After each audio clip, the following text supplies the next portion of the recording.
much ado about nothing? Because judging with what's happened to Apple shares since the big announcements yesterday, you have to wonder whether the company was up to snuff or botched an opportunity to wow folks this go-round. The stock down about 2.5% to Steve Case, AOL co-founder, author of The Third Wave. What do you make, I know you don't get into investing details and all that, but just the investment community reaction, sort of a shrug of its collective shoulders? I'm not completely surprised. I mean, they made some incremental improvements to the phone and some of the other products, the watch and other things yesterday, but it wasn't a big change. But I think that's also to be expected. The way these platforms always develop. We saw this with the personal computer. We saw this even earlier with the automobile. In the early years, there's a lot of innovation. People are interested in upgrading every year or two. Over time, the platforms mature. The innovation becomes more incremental. So I think for Apple, the focus for the last decade really has been on products, mostly hardware. The focus for the next decade will be on software and services. And you saw the beginnings of that yesterday. The environment right now, you know, NASDAQ, of course, you know, a string of 4 or 5 record days, but the other averages not so much. But technology has sort of been leading this party. You were part of and became very rich as the last big technology wave. And I'm wondering whether this one and what's happening to Apple is a potential sign, just potential, that it's running out of juice. Well, I think as I talk about in the book, you mentioned the third wave. The first wave was really about getting everybody connected, building the internet, getting that whole world to understand why they should be connected. The last 15 years or so, the second wave has been more about apps and software, about that core technology. But I do think in the third wave, which is just beginning to accelerate, it's not going to be just about the technology. It's how it connects to our everyday lives and disrupts big industries like healthcare and education and energy and transportation, even things like food. And so I think the puck is moving in a different direction. The companies that understand that are going to be well positioned. I wouldn't be surprised, for example, if Apple didn't focus more on vertical devices such as healthcare devices. And you'll see far more partnerships between the big companies and the startups. There's a reason why General Motors bought a company called Cruise, why Walmart bought Jet recently. There's going to be more partnerships in the third wave, and that's going to drive also a lot more M&A between some of the Fortune 500 companies in these sectors and the technology companies, whether it be Silicon Valley or all over the country. You know, Steve, I know you try to eschew politics, and so I dutifully try to get into politics with you, thinking I can get you to slip up.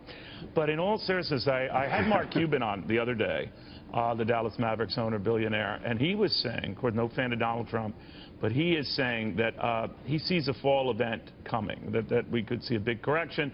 It would be compounded if on Election Day it's Donald Trump who wins, because the markets would sell off on uncertainty. What do you think of that? Well, as you prefaced, I will continue to stay out of politics so I can hopefully work in a bipartisan way on policy. But I do think it depends on whether we're leading in the future. I mean, there's a reason America is the leader of the free world is we've been the most innovative entrepreneurial country. Remember, 250 years ago, we were just a startup, just an idea. And we led the way in the agricultural revolution, led the way in the industrial revolution, led the way in the technology revolution. So we need to make sure that we're going to remain the most innovative entrepreneurial nation, which deals with regulations and investment in incentives and leveling the playing field. So entrepreneurship doesn't just happen in places like Silicon Valley, but all over the country. You're making sure we have the right kind of education. I hope there's more focus as we head into this general election in the next couple months on those issues. How do we make sure this country remains the most innovative entrepreneurial nation? There hasn't been that much focus in the debate so far. Hopefully we'll see more of that in the coming weeks. I think it's a critical issue for the future of the country.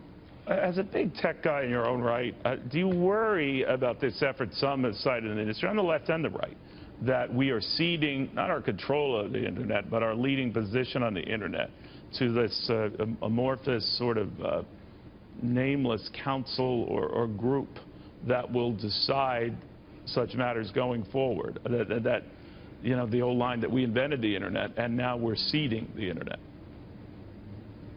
Well, we did invent the internet, not too far from where I'm sitting right now in Northern Virginia. That was the epicenter of the innovation 50 years ago, where the U.S. government funded that basic research and also funded the basic research that made GPS possible. We do need to invest more in basic research in this country, for example. But as these platforms broaden, you got to open it up. You got to create the APIs. You got to create the ecosystems around that. And the internet is a global phenomenon. So I'm not involved in the specific issues in terms of how do you take this in terms of the governance of the internet. But I'm not surprised that as it becomes much more of a global phenomenon, the vast majority of internet users now are outside the United States, that there'll be other people at the table trying to figure out how to steer the internet forward.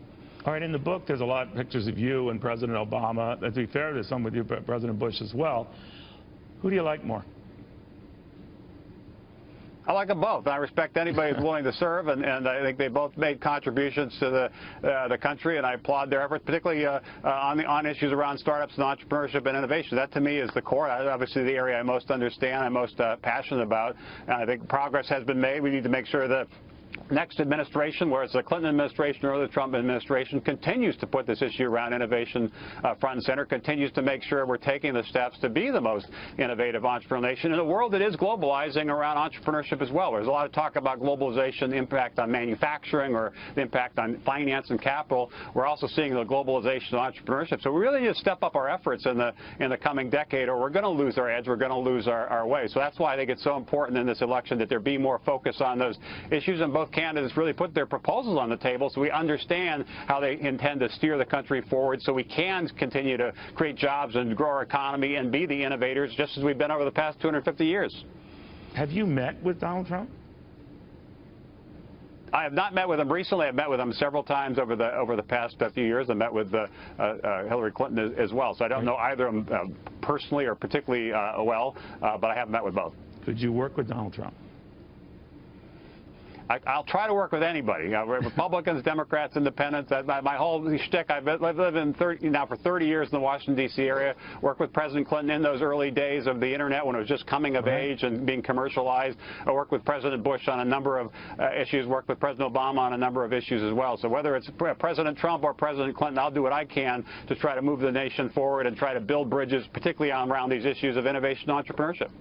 Steve Cates, The Third Wave is the book. Good seeing you again. Thank you. Good seeing you, and welcome back. Thank you very, very much, Steve.